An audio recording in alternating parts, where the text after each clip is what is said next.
Gram सभा Badpur number 12 से प्रधान पद प्रत्याशी मोहम्मद जाकिर जी को अपना कीमती से कीमती वोट देकर भारी मतों से विजयी बनाइए। Music by Shailesh Kumar. अरे आई चुनौआ सुना ये भैया जइहा न सथवा छोड़ के। आई चुनौआ सुना ये भैया जइहा न सथवा छोड़ के। जाकिर जी के अब की जितैहा कहिले हथवा जोड़ के। जाकिर जी के अब की जितैहा कहिले हथवा जोड़ के। दारू आ पैसा पे ना बिकी जइहा दीहा सपोर्ट दिल खोल के। दारू आ पैसा पे ना बिक जइहा दीहा सपोर्ट दिल खोल के। जाकिर जी के विजयी बनैहा कहिले हथवा जोड़ के। जाकिर जी के अब की जितैहा कहिले हथवा जोड़ के। जी हाँ भाइयों बहनों, वादा नहीं विकास करेंगे, साथ देंगे तो काम करेंगे।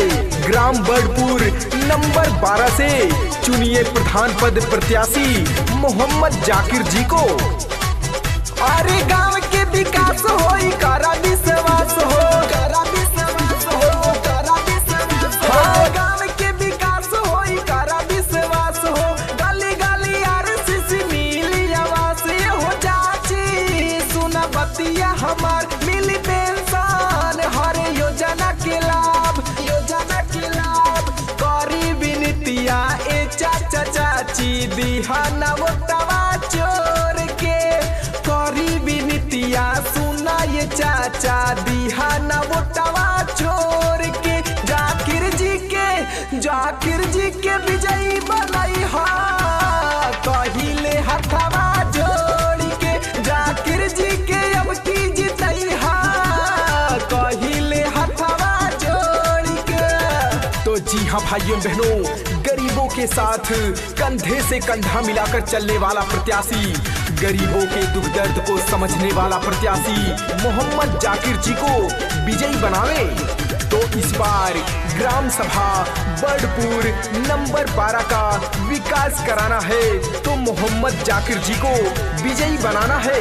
जी हाँ, ग्राम बड़पुर नंबर 12 से संघर्षशील, ईमानदार, जुझारू प्रत्याशी मोहम्मद जाकिर जी।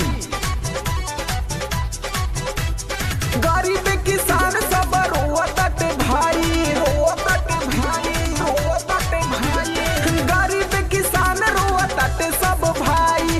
गौवा के हालत खराब हो गइल अब बदला तू इरादा के हो। गुंडागर्दी भाई ज्यादा बहो, ज्यादा बहो। विजयी बनैहा इनके ये भैया गौवा में हल्ला बोल के। विजयी बनैहा इनके ये भैया गौवा में हल्ला बोल के। जाकिर जी के